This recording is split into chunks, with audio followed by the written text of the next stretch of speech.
I still tell anybody that cares to listen that I developed tinnitus in my first official semester in Germany.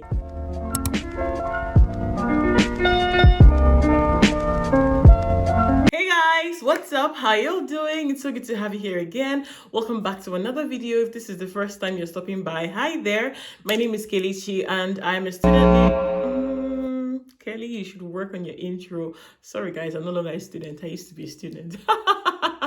That intro was on autopilot. Okay, so yeah, I used to be a student in Germany, just finished anyway. So I generally just make videos around life in Germany as a student, for those who are intending to come to Germany, for those who have just arrived, and stuff like that. Just peruse the channel and look through. If that's the kind of stuff you'd like to see more often, then be a part of our community by clicking on the subscribe button and the notification bell. That way, when there's a new video, you are instantly notified, okay? And for my darling returning subscribers, you guys are the absolute best. Thank you so much. And thank you guys as well for your birthday wishes to me on my birthday. I really appreciate your prayers. I appreciate your wishes. God bless you, okay? Okay guys, this video is a special one to me because I just thought it would make sense to put together my experiences so far being a student in this country for the past couple of years, okay? So here, I'll basically just be sharing my study abroad journey, my study in Germany journey, the ups, the downs, the highs, the lows, and every other thing in between. So if you are considering moving to Germany or you're just curious about the experiences I had as a student, then make sure to stick around, okay? So let's start from the very beginning. Let's start from the very beginning. Let's start at the very beginning. A very good place to start. So first things first, I moved into Germany in 2019, okay? And at the time that I wanted to leave, I just finished school the year before and I knew that it was time to get the hell out of the country, okay?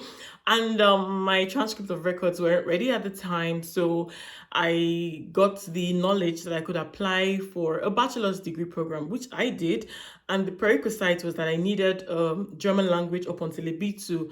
And I was asking myself, can you really do this if your transcript doesn't come out in time? But thankfully, my transcript of records came out during the process of my application and admission and all whatnot, okay? So as God will have it, I applied for my visa after I got the admission.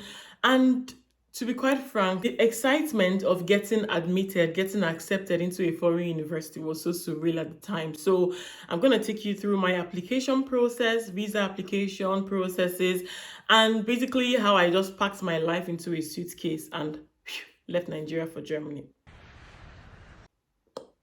At 24, I think I was just 24 when I left.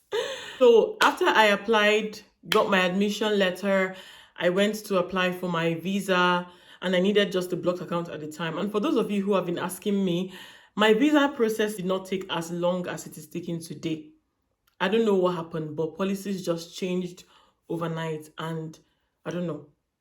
People started waiting 1 year. At the time, I was able to go to the internet, book my application date, and went for my interview in less than 5 weeks. In about roughly 4 to 5 weeks, my visa was approved. So right now, it's taking a whole different turn for God knows what reason, okay? So basically, that was how everything went for me at the time. I used the blocked account. I don't know if I already mentioned that.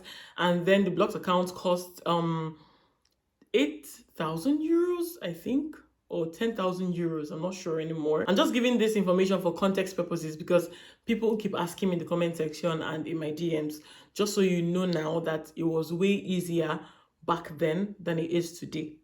Okay? So guys, after that process, I found myself in Germany. Now talk about arrival. Okay, before I even get to the arrival part, the course I was given to study at the time in German was the environmental technology, something in that area, environmental management and technology. And like I said, it was a bachelor course and it was in German language. And I was asking myself, shall you go through on this thing? But my friend told me, we did it, we don't have two heads, you can do it, okay? And then those words were my anchor.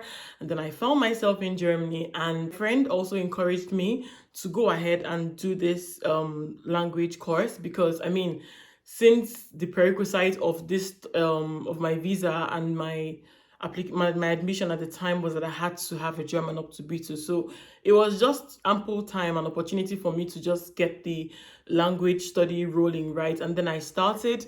I did my A1 twice, and then I moved on to A2, B1, B2 before Corona struck. Yes. And that was sometime early 2020. And while all these were going on, I had already made applications with my now ready transcript of records for a master degree program, because I heard it was possible to just switch from one school to another, or one course to another, if you felt you couldn't deal with one. So I asked myself, I told myself I already had a bachelor's degree, so what was the essence again of going to do another one? Why don't you just go ahead and do your master's degree? And then I started applying, and then I went on to apply for a program in international marketing and sales. So for those of you who don't know, I just finished my master's in international marketing and sales in the Fachhochschule Münster. For the records, I'm coming from an economics background, so that's why it was easier for me to switch. So remember that, put that at the back of your mind.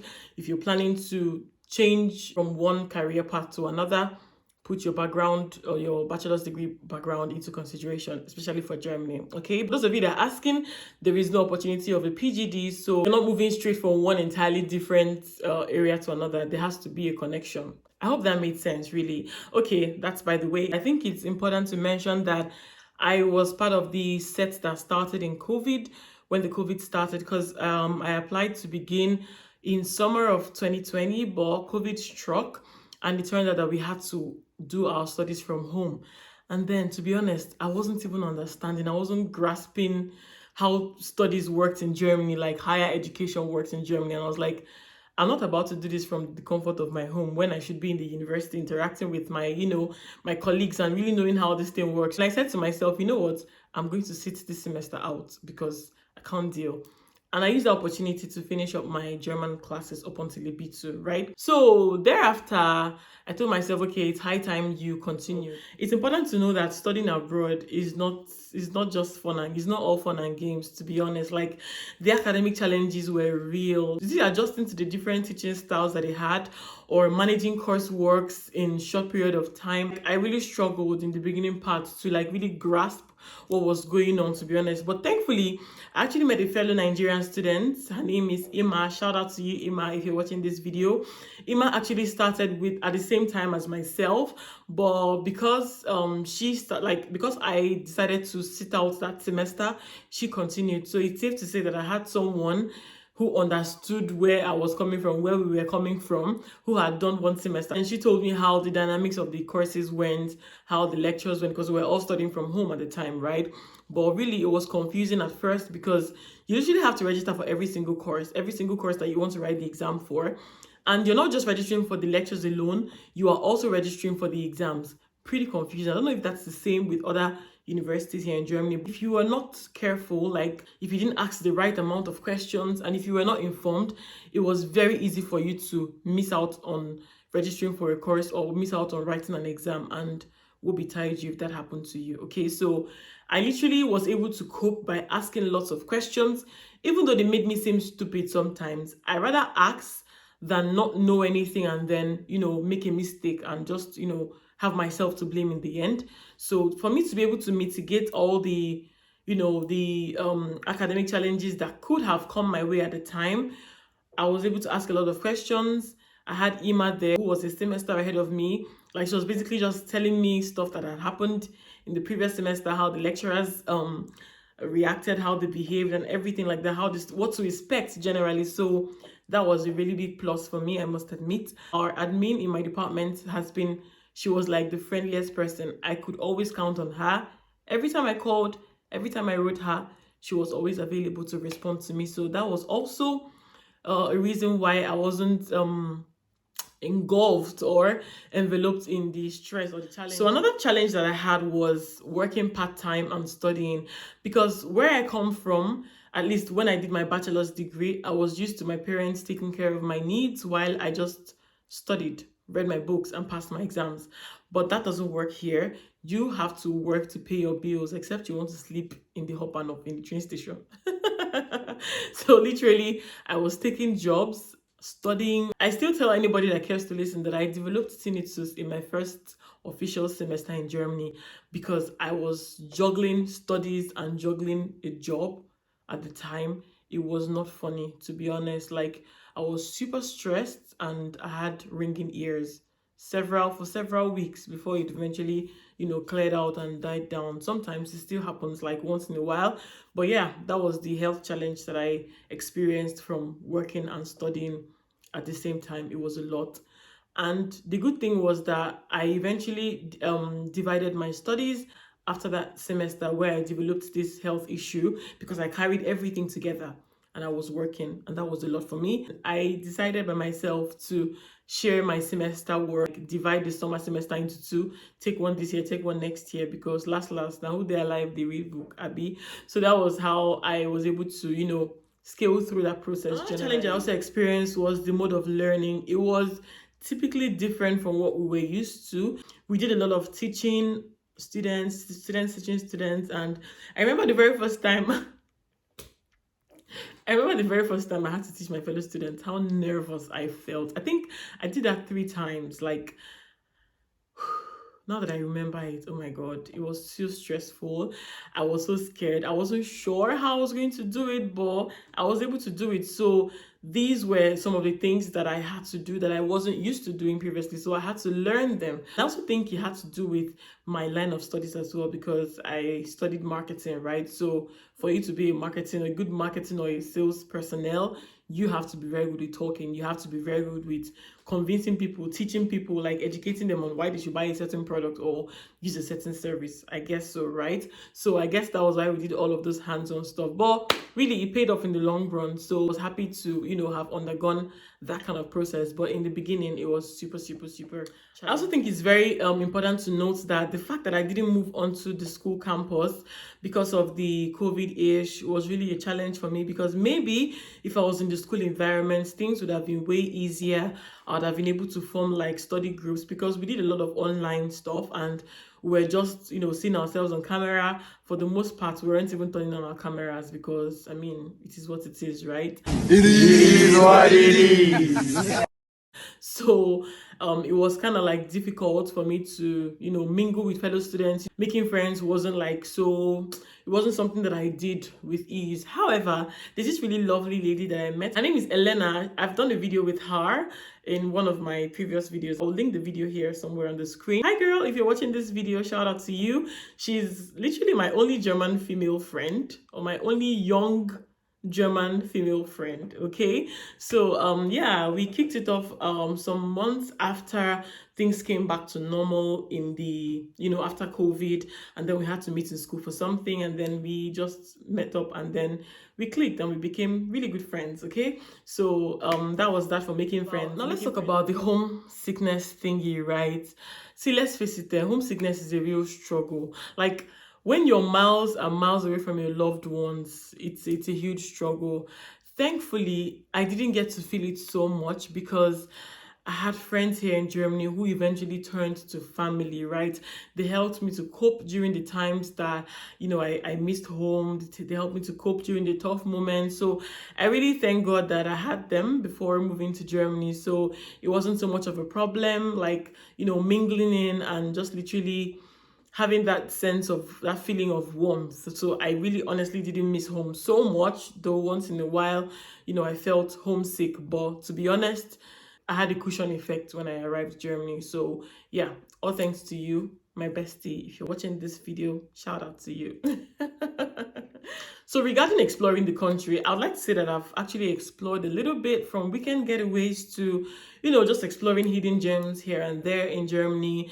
Germany is beautiful overall, but I would like to say that most of these like really, really lovely places are in the east of Germany or in the south of Germany. And because I schooled in the west of Germany, it was kind of like a challenge to travel these long distances. But when I had the chance, I did. And it's safe to say that Germany, is beautiful. Talking about personal growth, studying abroad really transformed me in a lot of ways that I never expected. So I was really able to discover myself. I was able to learn valuable lessons that came with, navigating a foreign land at a very, very young age. It made me to be more independent. It made me to be more, it made me to learn to really do things on my own with minimum supervision, right? Because at school you get to do a lot of stuff on your own. It helped me to develop some sort of interpersonal relationship skills, taught me how to embrace teamwork, because best believe you do a lot of group works. Okay, I worked a lot in groups, so it really helps you to understand that some people are very shitty. Do you understand? So you have to learn how to manage them, for real. And it also taught me that some people could also be like very, domineering. Some people could be very could like to micromanage you in the team. But it generally just taught me how to work with such people and get the job done. So these are some of the, valuable lessons that it taught me. These are some of the ways that it has transformed me. Like, generally, I'm very grateful. You know how they say that when you go to work out a muscle, your muscles get sore in the beginning, but in the long run, it eventually, like, the gains get to pay off, right? So that's the way I'm going to describe the process for me. It was kind of tough, like navigating through it all, but thankfully, I appreciate it better now. I'm a better person. I've got a second degree. I've developed myself mentally and otherwise. My study abroad journey generally has had its fair shares of trials and triumphs. So I'm so glad to be done with this phase of my life. I'm so grateful to God for everything. Shout out to my parents, my family members for their support through it all, their prayers, their love. It's been amazing. And even for letting me live in the first place, because I was pretty young at the time. And then for a girl at the time, many parents wouldn't want their female kids leaving the country alone at the time. But they really trusted me. They were really confident in what I could do. They were confident that I wasn't going to disappoint them. And I'm so glad for that opportunity that I was given by them. And yeah, once again, shout out to my best guy. You're amazing. Thank you so much for your support the whole time. Thank you so much for your assistance in every single guys, let me know in the comment section if you'd consider doing your master's degree in Germany and why. And if you're here already, what is it like for you being a student? What's your experience like? Let's continue the conversation in the comment section. And there you have it, guys, my experiences as a student in Germany. If you're really thinking about studying abroad, remember that it is not a roller coaster ride, guys, but it's definitely worth every moment. So guys, if you enjoyed this video, let me know by giving it a thumbs up, subscribing to this channel if you're not yet subscribed, and I would see you in another video. Okay, be good, take care of yourselves. Till then, bye.